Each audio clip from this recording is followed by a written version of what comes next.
welcome to Money, Money, Money, your weekly personal finance date with me, Surabhi Upadhyay. The mid-cap and the small-cap market has gone through a lot of churn in the last 1 year. Stocks have fallen across the board, which also means that many funds in these categories are still nursing deep losses.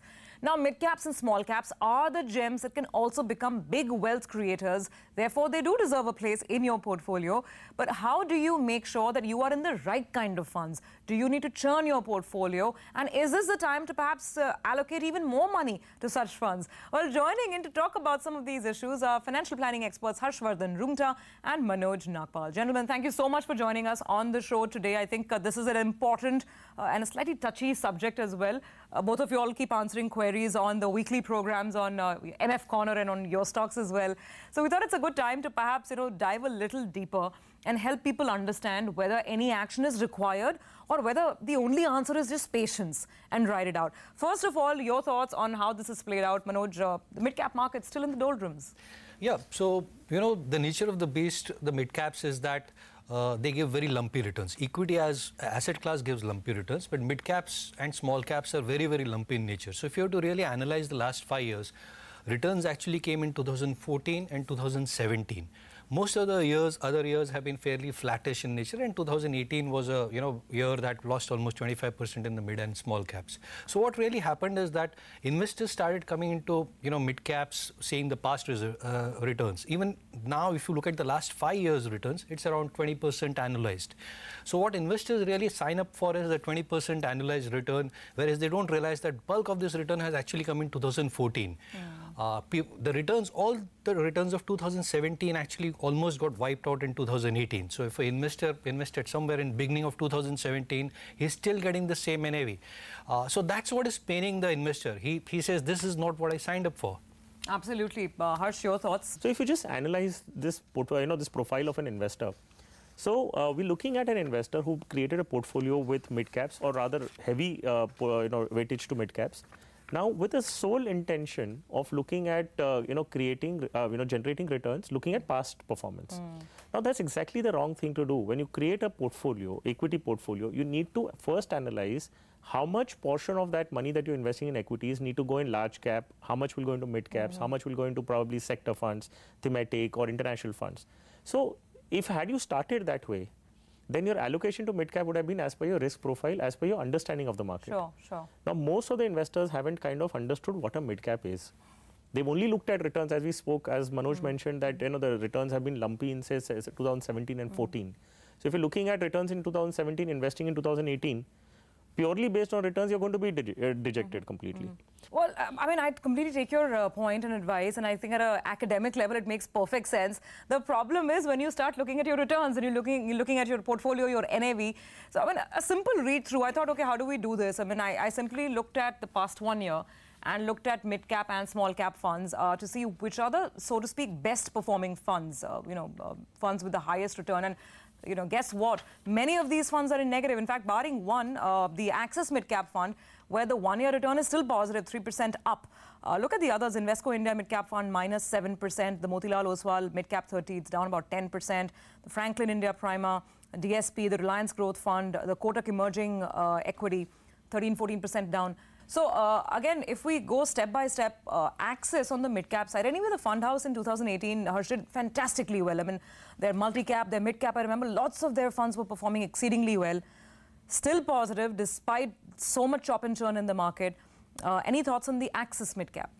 So, Surabhi, if in case, out of the top 10 funds, if there is somebody in positive, that itself is, superb performance. Yeah, but remember the warning, past performance is no guarantee of future returns. No, so with Axis as a fund house, you did mention that Axis has outperformed in basically all categories. Yes. So it's not only in large caps, it's not only in mid caps, they've done very well in even the multi-cap. We've had the opportunity to interact with the management as well onto their philosophy of selecting. So they're clearly growth oriented. Okay. The idea is that they look for growth stories. And contrary to what we've been discussing right now, whether what is valuation and whether something is available as per value-oriented theories, they actually on the contrary side. I mean, they do believe valuation is of course the base of selecting and shortlisting something.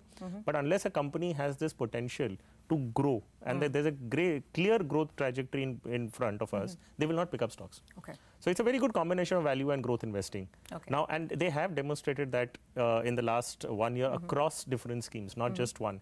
So I would say Axis is definitely here to stay. Okay. And I believe that they're looking at it very seriously as a business proposition, not just doing fund management for the sake of it. Okay. And the value addition can be seen in the portfolio. So I believe, yes, Axis as a fund house. Okay. So Harsh's thumbs up goes to the Axis Midcap and overall Axis as a fund house. Manoj, any quick thoughts? Yeah, I would like to highlight, when you're looking at a mid and small cap fund, there are 2-3 other parameters that one should look at apart from the past performance.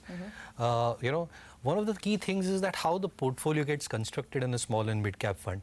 When you're taking higher risk, especially when you're going into mid and small caps, you're taking a slightly higher risk than what you're doing in large cap funds. So what you need to see is that how is the portfolio diversified.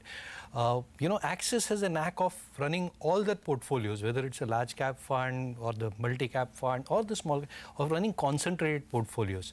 So they run all their portfolios with around 25 to 30 stocks. So which is a little bit of a concern when it comes to mid and small. You can run a large cap portfolio with 25 to 30 stocks, but when you come to a mid and small cap portfolio, we always believe that a little more diversification is there, because what happens is that if a couple of stocks don't do well, your performance will go for it. And that's one area of concern that I have on the Axis mid and mid cap. But yes, I agree with her that the portfolio construct of having high growth stocks has helped them in the last 1 year. Absolutely. I think both fair points and important points to put on the table to keep in mind as you're going ahead and looking at your investments. We've only just begun. When we come back after this very short break, we will quickly zip through a lot of the popular mid-cap funds and what our experts have to say about them. Back in just a moment.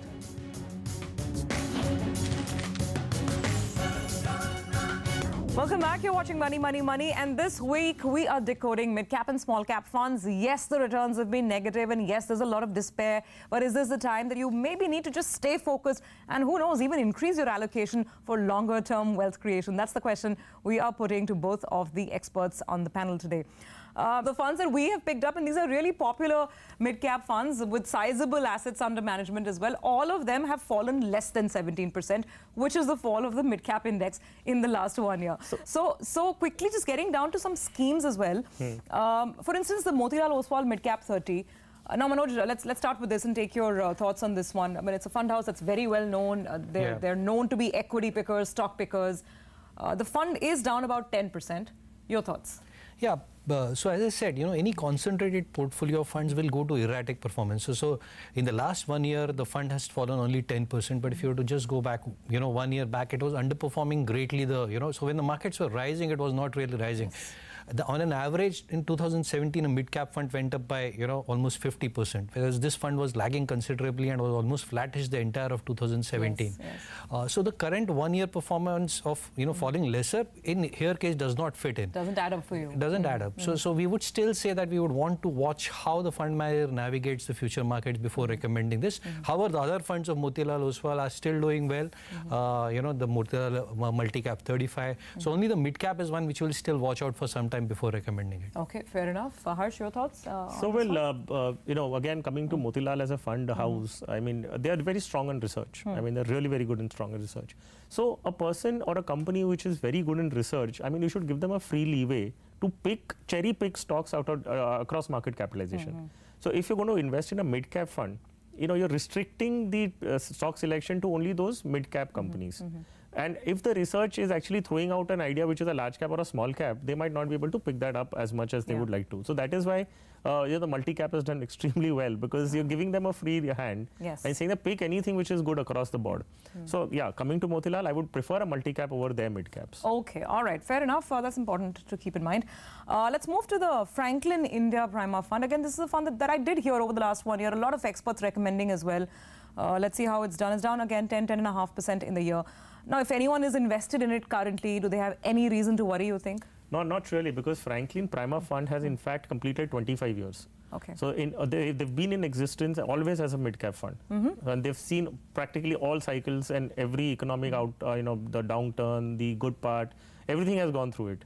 So I think Franklin Prima fund is one of the top recommendations if you are investing in a mid-cap. Okay. I mean, you can't really go wrong with this. I mean, with a negative 10, of course, as I said, it's outperformed. It's still outperformed 7% over the index. Okay, Absolutely. fair enough. So experience perhaps coming to the rescue here. Manoj, any thoughts? Yeah, so, Franklin Prima is managed by Janki Raman, who's an astute stock picker. And really what we like about this fund, he has been managing this fund as his own. As rightly Harsh said, this fund is in existence for 25 years, but Janki Raman is managing this fund for the last 10 years plus. He has seen cycles, navigated cycles very effectively, and the portfolio construct is fairly diversified with around 60 to 70 stocks.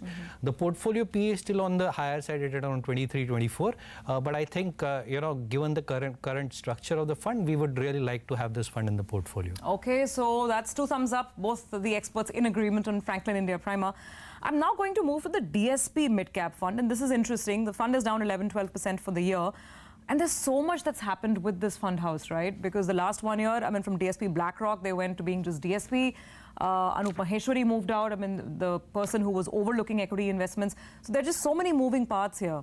Your thoughts? You're right. I mean, purely from that restructuring point of view, I would like to, at this moment, until the entire dust settles, I mean, we'd like to just put a hold on the DSP schemes and to just wait and see not only the mid-cap, but we'd like to just hold on for some time because there's been a huge churn from the top management, not only Anup Maheshwari. There have been others who moved out as well. Okay. So from that perspective, not otherwise. I understand where that thought could be coming from. However, Vineet Samre, who's been one of the most astute managers with this fund house, has also been one of the best managers with respect to creating wealth and creating returns, right? So your thoughts on DSP? Yeah, so given that every fund that you analyze, there will be negatives and positives, and then positive in this fund particularly is Vineet Samre. When you analyze, Vineet Samre basically manages 2 funds, that is the DSP small cap and the DSP mid cap fund. The small cap was the erstwhile micro cap fund, which was doing very well at some point of time.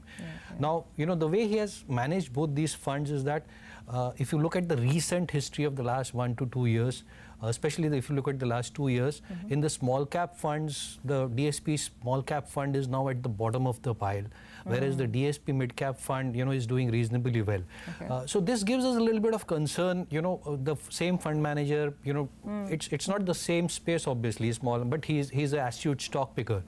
But one of the funds doing extremely, badly, and which was doing extremely well, it does raise a little bit of red flags, but we would still give him a, kind of iota of doubt over this and like to kind of watch him more closely. Yeah. Okay, those are some thoughts coming in on the DSP Midcap Fund. Let's look at 2 more. Again, these are funds from big fund houses. The Reliance Growth Fund, which is down 12.5%. Again, better than the index at least, but still in negative territory. How would you look at this one, Harsh? So I was just recently chatting up with somebody who was about to raise funds through a debt scheme. And, while we were chatting up, they said that, when we went to Reliance to place our product, so they're saying the kind of questions that they asked us, I mean, we had to go back to our drawing board and, so they started respecting the fund managers with that thought, saying that if they take so much care and, deep dive into each and every element before investing, this is a good fund house to be with. I would definitely take this feedback and, repose my faith into the management, the fund management team of Reliance. Okay. So, and coming to the scheme specifically, Reliance Growth has also been a very old scheme in existence. It's not just a recent scheme. So putting these things together, I mean, I would look up to Reliance as a fund house because they're really, at least, making sure that they are investing their money with a lot of research and they're just not being reckless and they're not just, trying to chase returns. Okay. So Reliance Growth Scheme, yes, of course, growth fund, and as a fund house, yes. That's on Reliance Growth. That leaves me with just one last fund on the mid-cap side. The Kotak Emerging Equity, also very popular. It's been widely recommended through the year by a lot of people. Manoj, thoughts here? It is down about 13% in the last 1 year. Yeah, so the Kotak Fund House has undergone a complete transformation in the last 2-3 years, specifically with how they approach their investment style. So if you really see whether it's the Kotak Contra, whether it's the Kotak Emerging Equity, whether it's the Kotak Standard Multi-Cap, their entire approach to investments has undergone a complete change, and that is playing out positively for the fund house. So hence we believe Kotak as a fund house has put in some very, very strong processes in the last 3-4 years, and we are positive on Kotak as a fund house as a whole, and this particular fund also. Okay, all right, so that's full marks to Kotak. Any thoughts on the Kotak Emerging Equity? Absolutely. So the selection criteria starts from if a fund house is offering about, say, 100 schemes. What has been the average return? I mean, how do they stand in terms of those entire 100 schemes? Right. Kotak definitely fits into that kind of... And this particular fund? Yes, I mean, this has been a great performer. I mean, it's not that it's just, okay, it might give you a negative 13% in the last 1 year, but I don't think that's a reason you should rule that out. Okay, fair enough. So those are just some of the top performing mid-cap funds of the last 1 year and what our experts feel about them. But now it's time to stick your neck out and give out your recommendations for the next several years. I mean, let's say a mid-cap fund, so definitely the investment should be for 3 to 5 years, not less than that. With that kind of a time horizon, which are the top funds that you'd go with? So ideally, I would say just look at the portfolio construct and who's managing the fund and what is his experience. So that's where we like, a couple of fund manager. We like Somendranath Lahiri of L&T. He managed the L&T mid-cap fund. He has a very long track record in managing, and that's getting reflected in the performance also. Okay. But that's just a outcome rather than the process that we are following. Sure. The second, as I said, is the Franklin Prima fund managed by Janki Raman, which we strongly believe his expertise is there in managing the funds. And the third, we still want to give some kind of place to Vineet Sambre also, because there is a short-term underperformance, but we really like him as a stock picker. So those are the top 3 mid-cap funds, I would say. All right, great. So that's Manoj's top 3 list on the mid-cap side. Harsh, what about you? So I'll pick the Axis mid-cap. Okay. I'll pick the Franklin Prima. Okay. And the third one we didn't speak about it was the HDFC mid-cap opportunities. Okay. So I'd like to pick that because, that fund, again, has been in existence for some time. It may not be amongst the top 5 or 10 right now, but given the size, given the processes involved with HDFC, I mean, this is one of the schemes that I would have in my recommendation list. All right, gentlemen, so that brings us to the end of the mid-cap part of the conversation. We need to take a very, very quick break. On the other side, the conversation shifts to small caps, the real arena where you create alpha if you hit the right stock and the right fund. We'll get our experts to weigh in on this as soon as we come back.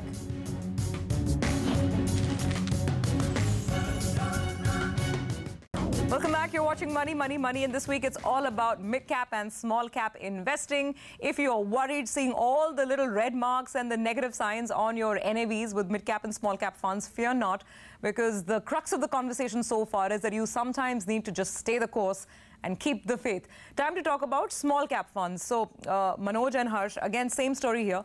The index, by the way, is down 30%. The small-cap index is down 30% in the last 1 year.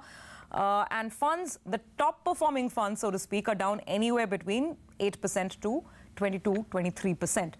That's been the kind of year that we've been in. So let's quickly get the experts to talk about some of these, again, top rankers. First one being the Axis Small Cap Fund. My guess is, Harsh, you're going to like this because of the overarching philosophy on Axis that you explained. Absolutely. So as I said earlier, and I repeat it now, when I'm investing in equities, diversification is one of my objectives. But I also want my portfolio to generate, inflation beating, high returns. So if there's a concentrated good portfolio, I'm willing to take that chance. So an Axis Small Cap, yes. Okay. Manoj, I understand that concentration is a bit of an issue with you. Will you avoid the small cap then, Axis Small Cap? Well, the Axis Small Cap is the only fund within the Axis, basket of schemes which is managed differently. Okay. So as I said, most of the other, funds of Axis follow the same philosophy or the same investment style. And Axis investment, the small cap, actually diversified itself a little bit and hence is a better performer, among the all categories. Okay. Let's move to the next one, the HDFC Small Cap Fund. Manoj, your thoughts first? Yeah. So the HDFC Small Cap Fund is managed by Chirag. Chirag Setalvad is, if we are to say who's the best stock picker in the country today among the fund managers, we would rate Chirag Setalvad as one of the best fund managers. This fund has assets of around 6 to 7,000 crores. So it's slightly on the higher side, but we are still okay with that. And he manages this with a spread of around 70-75 stocks. So that's why we like it. His bets there are not more than 2 to 3% in each individual stock. Okay, so that's full points from Manoj to the HDFC Small Cap. Harsh? Actually, the same. Chirag, in fact, even manages the mid-cap opportunity. So, therefore, we know why the fan following, okay, for both of the funds, the mid-cap and the small cap as well. We didn't discuss about the HDFC Midcap, but I did add that into my recommendation. Yes. One of the reasons, because of course, yes, Chirag is managing it. Okay, fair enough. So that's one. That's the one fund you can perhaps look at, both on the mid-cap side and the small-cap side from the HDFC universe. L&T Emerging Businesses Fund. Again, you like the L&T Mid-Cap Fund. Would you like this one as well? So it's the same fund manager managing this fund. Okay. So there's no difference. But Somendranath has a more knack for managing small-cap funds. Okay. So if you were to choose one of these two funds among the mid-cap and small-cap, we will like the this fund over the mid-cap fund also. So mid-cap is one of the better performance of L&T. But if you were to really bet your money on Somendranath Lahiri, this is the fund you should pick out. Okay, all right. Let's move to the next. Franklin India Smaller Companies Fund. Small cap investing, does this fund make sense to you? Yes, in fact, again, it has been in existence for a longer period of time. They've seen all that bid that they had to. And despite that, they've been very consistent in their returns. So I think that is a good thing to do. And as a small cap investor, I'm actually worried about erosion. I would like good returns, but I do not want the negative side to be equally, aggressive. Sure. So in that context, I think the Franklin Smaller Companies Fund is a very good scheme. Gives me at least peace of mind being in small cap. Your take on this one, Manoj? Yeah, so this point that, Harsh mentioned of, when you're looking at a small cap fund, you should be more worried about how much can you lose value. Yes. And that's why we like more consistency, and that's why Franklin Smaller Companies here. So this is one factor every viewer should keep in mind of how to evaluate a, a small cap fund. Absolutely. Think about the losses as well, and how much are you willing to really take in, and how much is your risk appetite. The Kotak small cap. How do you So the Kotak small cap, in our view, has a lesser pedigree. Though as a fund house, we like the fund house, their investment processes, and the fund performance is also coming up. But we still, this particular fund, we want to watch a little more before recommending it out to our investors. Okay. We discussed the Kotak Select Mid Cap, which you did like. What about this one? By the way, these funds, I mean, both the Franklin India and the Kotak Small Cap, both of them down between 90 and 20% in the last 1 year. So for a Kotak, again, I would like an investor to invest in small caps through Kotak via multi-cap scheme. Oh, so okay. So don't restrict it by putting your money in a small cap fund. Absolutely. A pure small cap fund, you should avoid that of Kotak. Go to Kotak in a multi-cap scheme so that they also cherry pick the small caps. Okay, that's interesting advice. The Reliance small cap fund in that case. If you have to go in a small cap, you can trust Reliance because again, vouching on the credibility of the research and the deep diving that they do in each investment of theirs, I think Reliance can be somebody whom you can trust with this. Okay. How do you view Reliance? Yeah, so the Reliance small cap has been one of the consistent performers. It has a spread of 109 companies. So that's we always talk about diversification, but this is a little too diversified for us, with 109 companies, because you're almost buying the entire basket out there. So it will give you the small cap overall return, and hence we feel that it will just be in line with the indices from now on. Okay, fair enough. And the last fund is the SBI Small Cap, which is down 23% in the year. Any thoughts here? Yeah, so SBI Small Cap is managed by Srinivasan. Again, this is, he has a pedigree in managing this fund for quite some time now. He is a momentum kind of player wherein he chases momentum. So what happens is that in times like positive times, he tends to outperform, and periods like this, he'll be on the slight layer. So as you see, he's in the last on your list in the top 5 funds. But he's one of a very astute stock pickers. He has over 20 years being, managing such kind of funds, and this particular fund again for 10 years. And that's why we'll give him some good marks on this and would like to recommend this fund. Okay, so it's within your recommendations list. SBI for you? I would like to avoid the scheme as of now. Okay. With a simple reason, because in a small cap category and even in a mid cap category, consistency is more important. Sure. Because see, if I were to generate a return of say 20% in a consistent fund, and I generate a 25% in a fund which is momentum oriented, and if I have a loss to that extent of negative 5% more, I'd rather be in the 20% bracket. Okay, so playing it safe. Yes. So because this space by itself is highly volatile. Oh, absolutely. So outperformance is consistency. Sure.